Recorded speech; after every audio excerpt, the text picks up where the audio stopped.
शुरू करती हूँ अल्लाह के बबरकत नाम से जो बड़ा मेहरबाना है तो रहम करने वाला है। अस्सलाम वालेकुम स्टूडेंट्स, कैसे हैं आप लोग? उम्मीद करती हूँ कि आप लोग खैरियत से होंगे। जैसा कि आप लोग जानते हैं एक्सरसाइज 2.2 हमारी चल रही है और हमने आज करना है क्वेश्चन नंबर 3 स्टार्ट, क्योंकि प्रीवियस वीडियो में हमने क्वेश्चन नंबर 2 कंप्लीट कर चुके थे। क्वेश्चन नंबर 3 जो है हमने प्रूव दैट करना है, मतलब कि राइट और लेफ़्ट साइड का कंसेप्ट है, ठीक है। और ये हमें दिया गया है इस तरह से, एक्स का क्यूब प्लस वाई का क्यूब इज़ इक्वल टू, मतलब ये सिंपल सी चीज़ है, ये फार्मूला ओपन किया हुआ है, ठीक है। देखते हैं कि ये फार्मूला फ़र्दन ओपन हो रहा है या नहीं, लेकिन मुझे यहाँ तक लग रहा है ये फार्मूला ही ओपन किया हुआ है, ठीक है। क्वेश्चन की नौइयत बता देती है आपको, एक्स का क्यूब है, ठीक है।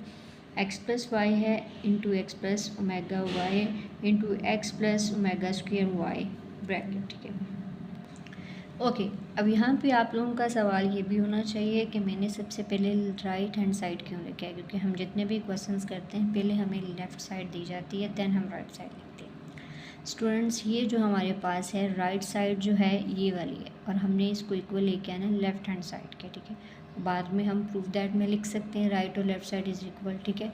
लेकिन यहाँ पे ऊपर हम पहले राइट साइड करेंगे। राइट साइड में हमें दिया गया x plus y, x plus omega y, x plus omega y का स्क्वायर, ठीक है। यहाँ पे देखिएगा, यहाँ पेंसिल थोड़ी लाइट चल रही थी, तो आप दोबारा मतलब ज़रा देख लीजिएगा किस तरह है, ठीक है। एक्स का स्क्वायर है, ठीक है। मैंने एक्स प्लस वाई है, यहाँ पे एक्स का स्क्वायर है, एक्स प्लस वाई को इधर ऐसे ही आप साथ साथ लिखते जाएंगे, लेकिन ये दोनों ब्रैकेट्स प्रोडक्ट की हैं, इनको मल्टीप्लाई कर देंगे। मल्टीप्लाई करने के बाद आपके पास ये आंसर आया है, ठीक है। एक्स को पहले एक्स के साथ, फिर एक्स को ओमेगा वाई स्क्वायर के साथ, फिर ओमेगा वाई को एक्स के साथ, फिर omega y omega square y के साथ, ठीक है। क्लियर हो गया? अब यहाँ पे देख लीजिए आप कि एक्स स्क्वायर को एज एट ही लिखेंगे। मैं फिर दोबारा रिपीट कर रही हूँ ये बात, एक्स प्लस वाई को हम एज एट ही लिखते आएंगे, एक्स का स्क्वायर प्लस, ठीक है। अब इनमें से एक्स वाई को मैंने कॉमन ले लिया, तो मेरे पास जो बच गया है वो है ओमेगा प्लस वाई का स्क्वायर। अच्छा, यहाँ पे ये भी हो सकता है, और उसके बाद ये ओमेगा वाई तो आपको पता है 1 के इक्वल होता है, सॉरी ओमेगा 3 जो होता है 1 के इक्वल होता है, वाई स्क्वायर रह गया। अब देन स्टूडेंट्स, ये चीज़ जो होती है आपको पता है, अगर हम रफ वर्क में भी करते हैं आपको plus y omega square is equal to minus y, ठीक है। ये हम पढ़ते आ रहे हैं, -1 के इक्वल है, ठीक है। अगर नहीं भी पता तो मैं दोबारा फिर आपको रिमाइंड करवा देती हूँ, जैसा कि ये देखिए 1 plus omega square is equal to minus omega, ठीक है। 1 plus omega is equal to minus omega square, and omega plus omega square minus is equal to -1। ये दोनों चीज़ें हमारे लिए नई हैं, तो अब हम फ़र्तन आगे क्वेश्चंस में इनको पुट करेंगे, लेकिन ये इस चीज़ का तो हमें पता है क्योंकि हमने प्रीवियस क्वेश्चन में इनको किया है। ओके स्टूडेंट्स, नेक्स्ट जो हमारा स्टेप है, ये -1 के इक्वल आ गया, एक्स वाई आ गया प्लस वाई का स्क्वायर आ गया। एक्स वाई को हम माइनस के साथ क्या कर देंगे, मल्टीप्लाई, देन प्लस वाई का स्क्वायर आएगा। अब इसको देख के वही चीज़ कि हम एक चीज़ का अंदाज़ा लगा सकते हैं, ये कौन सा फॉर्मूला है, एक्स का क्यूब प्लस वाई का क्यूब, ठीक है, जो कि यहाँ मैं लिख चुकी हूँ। So hence prove that right hand side is equal to left hand side, ये भी कह सकते हैं left hand side right hand side के इक्वल है। अब है हमारा क्वेश्चन नंबर 4, ठीक है। प्रूव दैट एक्स का क्यूब प्लस वाई का क्यूब प्लस जी का क्यूब, आगे -3xyz is equal to x plus y, x plus omega y plus omega square y, ठीक है, x plus omega y plus omega z, ठीक है। अच्छा, यहाँ पे ओमेगा जी आना है, यहाँ पे मिसप्रिंट हुआ है तो आप देख लीजिएगा, आपकी बुक पे नहीं होगा लेकिन इधर है।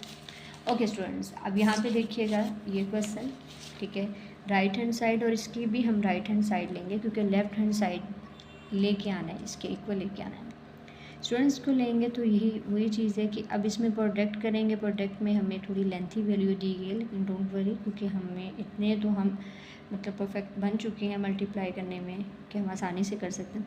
पहले आपने पहले वाला डिजिट लेना है, एक्स का स्क्वायर आ गया, फिर इसी एक्स को आपने ओमेगा वाई स्क्वायर के साथ मल्टीप्लाई कर देना, फिर ओमेगा जी के साथ कर देना है। अब ये एक्स वाला किस्सा ख़त्म हो गया, दैन ओमेगा वाई को लेना है, ठीक है, x omega square y plus omega z के साथ कर देना है, फिर omega square y omega z के साथ, फिर आपने एक्स के साथ, फिर ओमेगा 4 वाई आ गया जी, देन ओमेगा वाई जी, ठीक है। खैर मैं कहीं बोलने में अगर गलती कर रही हूँ तो आप लोग देख लीजिएगा, क्योंकि मल्टीप्लिकेशन है, सिंपल सी चीज़ है, बार बार उस चीज़ को एक ही बात को रिपीट करना तो मतलब वीडियो लंबी करने के बराबर।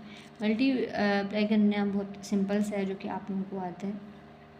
खैर एक्स स्क्वायर है, ठीक है। अब यहाँ पे ये आ गया। देन हम इसको ज़रा तरतीब में लिख लेंगे। अब तरतीब में लिखने के लिए हमें ही कैसे पता चलेगा, हमें तरतीब हम अब देखें एक्स स्क्वायर तो हम ले चुके हैं, ठीक है।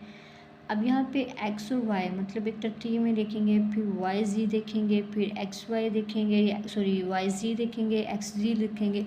पहले हमारे पास है x y omega square plus x y omega, मतलब मैंने इनको इकट्ठा कर लिया, इस वाली वैल्यू को और इस वाली वैल्यू को, ठीक। आप इसको ओमेगा को पहले भी लिख सकते हैं, बाद में भी लिख सकते हैं, कोई इशू नहीं है। क्लियर हो गया स्टूडेंट्स, ठीक है। और उसके बाद है एक्स वाई जी सॉरी जी ओमेगा प्लस एक्स जी ओमेगा। अब मैंने एक्स और जी की वैल्यू को इकट्ठा कर लिया। क्लियर हो गया स्टूडेंट्स। अब मैंने वाई का स्क्वायर है, अच्छा अब यहाँ पे इधर मैंने डायरेक्ट ही कर दिया। कैसे कर दिया, ओमेगा 3 जो है वो मैंने 1 लिख दिया यहाँ पे, क्योंकि 1 के इक्वल है, वाई का स्क्वायर आ गया। अब ओमेगा 4 वाई जी, ठीक है, ये हमारे पास जो बच गया है, क्योंकि ये वाला हम ऊपर लेके जा चुके हैं। जो अब मेरी बात ज़रा गौर से सुनिएगा, पहले मैंने एक्स वाई ले लिया है, ठीक है, देन मैंने एक्स जी ले लिया। क्लियर हो गया स्टूडेंट्स, फिर वाई जी हो गया। अब यहाँ पे एक चीज़ याद रखिएगा, जिस तरह के वाई स्क्वायर मैंने डायरेक्ट यहाँ पे कर लिया था, ठीक है। अब ओमेगा 4 है, ठीक है, ओमेगा 4 है तो इसको ज़रा ब्रेक डाउन करेंगे। ओमेगा 3 हमें पता है 1 के इक्वल है, ओमेगा हम साथ ले लेंगे 1 वैसे, क्योंकि हमें ये भी पता है स्टूडेंट्स अगर इनके बेसिक जैसे होते हैं तो पावर्स आपस में प्लस हो जाते हैं। एंड नेक्स्ट जो हमारा है स्टेप ओमेगा वाई जी प्लस जी का स्क्वायर, ठीक है। अब यहाँ पे हम इनको कॉमन ले लेंगे, इसमें से कॉमन लिया तो हमारे पास एक्स वाई आ गया, उसमें से कॉमन लिया एक्स जी आ गया, देन प्लस वाई का स्क्वायर, क्योंकि वाई ने जब 1 के साथ मल्टीप्लाई किया तो वाई स्क्वायर आ गया, फिर वाई जी आ गया। वाई जी कैसे आ गया, क्योंकि ओमेगा 3 है, ठीक है, और 1 और ओमेगा 1 आ गया। अच्छा अब ये ओमेगा 1 कहाँ पे गया, ठीक है, ये ओमेगा 1 यहाँ पे आ गया प्लस ओमेगा का स्क्वायर, ठीक है। अब यहाँ पे एक चीज़ याद रखिएगा कि ओमेगा जो है इसके साथ मल्टीप्लाई हो रहा है तो मैं इन्हें इसी के साथ लिखा है। ये ओमेगा स्क्वायर इसके साथ प्लस हो रहा है तो मैंने मिड में प्लस का ही साइन लगाया है। अब प्लस जी का स्क्वायर। क्लियर हो गया स्टूडेंट्स। अब इनको ज़रा देखिएगा, मैंने अभी आपको बताया है कि हमने दो चीज़ें यहाँ पर नहीं पढ़नी है। 1 plus omega square is equal to minus omega, 1 plus omega is equal to minus omega square, ठीक है। अब यहाँ पे गौर कीजिए आप, ओमेगा स्क्वायर प्लस ओमेगा, ठीक है। अब ये किसके इक्वल था, हमें पता है -1 के हैं, लेकिन ओमेगा प्लस ओमेगा स्क्वायर -1 है। ओके सॉरी, यहाँ पे नहीं हम पढ़ेंगे बल्कि नेक्स्ट क्वेश्चन में पढ़ेंगे। ये तो -1 के ही इक्वल होते हैं। खैर, तो अब इनको मल्टीप्लाई करेंगे। मल्टीप्लाई करने के बाद आपके माइंड में एक फॉर्मूला आता होगा, एक्स का क्यूब प्लस वाई का क्यूब प्लस जी का क्यूब -3xyz। क्लियर हो गया। अच्छा अब यहाँ पे देखिएगा -xyz, ठीक है, x आ गया, y आ गया, देन z आ गया। अब यहाँ पे इनको क्या कर दिया, 3 है ना, 1 2 3, ठीक है, ये हमारे पास फॉर्मूला आ गया। So hence prove that left hand side is equal to right hand side. अब यहाँ पे प्रूव दैट हमने लेफ्ट हैंड साइड ही लेनी है, क्योंकि right hand side is equal to 1, ठीक है। ओके स्टूडेंट्स, अब यहाँ पे ये भी सिंपल सा क्वेश्चन है। अब ये 2n फैक्टर्स दिया गया, 2n का मतलब का ये फैक्टर है कि एक जैसे फैक्टर्स हैं 2n, ठीक है, और सो ओन का साइन लगाया हुआ है, सॉरी साइंस लगाए हुए हैं। सो ओन का मतलब है ये जारी है, ठीक है, हमें नहीं पता ये कहाँ पे है, मतलब इन्फिनिटी है।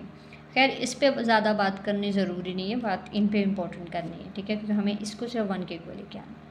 अब जब इसको लेंगे तो 1 प्लस ओमेगा 4 है, तो इसको फ़िलहाल आप साथ ही रखेंगे, तो ओमेगा 3 इंटू ओमेगा, ठीक है। अब ये 6 और 8 है, 6 to 8, ठीक है, कर देंगे। अब हमें ये भी पता है 3 2 ज़ा 6, तो ये 1 1 आ गया। क्लियर हो गया स्टूडेंट्स। 1 प्लस ओमेगा है, 1 प्लस ओमेगा स्क्वायर आ गया। अब इसको देखने के बाद यहाँ पे ये चीज़ इम्प्लीमेंट इसका होगा, ठीक है, सॉरी मैंने प्रीवियस क्वेश्चन में बोल दिया था 1 plus omega square is equal to minus omega. अब यहाँ पे देखिए आपका सवाल नहीं बनना चाहिए, 1 प्लस ओमेगा की जगह मैंने माइनस ओमेगा स्क्वायर लगा दिया। अब इसमें माइनस ओमेगा, अब इसमें माइनस ओमेगा स्क्वायर है, मतलब अगर सिंपल है तो उसमें ओमेगा स्क्वायर आएगा, अगर स्क्वायर है तो उसमें माइनस ओमेगा, जिसमें उसकी पावर 1 ही आएगी। क्लियर हो गया। ओके स्टूडेंट्स, अब यहाँ पे n फैक्टर्स क्यों है, अब n फैक्टर्स का मतलब है ये दोनों सेम है, ठीक है, सो हम चलते भी जा रहे हैं, तो n फैक्टर्स सो मैंने इसलिए यहाँ पे पुट कर दिया है। ओके, अब ये देखो ओमेगा 3 1 के इक्वल होता है। 1 के इक्वल के बाद ये n फैक्टर्स जो हैं मैंने 1 की पावर n लिख दी। अब n का मतलब क्या होता है, नंबर ऑफ पावर्स आप कह सकते हैं, नंबर्स, ठीक है। तो ये इसी चीज़ को रिप्रेजेंट कर रहा है कि ये 2 डिजिट हैं, ठीक है, नंबर्स हैं, n है, ठीक है, सेम है। तो अब इसका मतलब है कि n की पावर अगर 6 है, n की पावर 10 है, मतलब सो ऑन चलती जा रही है, तो वो 1 के ही इक्वल है। So hence prove that left hand side is equal to right hand side. तो स्टूडेंट्स 2.2 हमारी फाइनली अल्हम्दुलिल्लाह हो गई है कंप्लीट। इंशाल्लाह नेक्स्ट वीडियो में हम 2.3 स्टार्ट करेंगे। अगर वीडियो अच्छी लगी है तो इसको लाइक कीजिएगा और चैनल को सब्सक्राइब कीजिएगा। Thanks for watching. अल्लाह हाफ़िज़।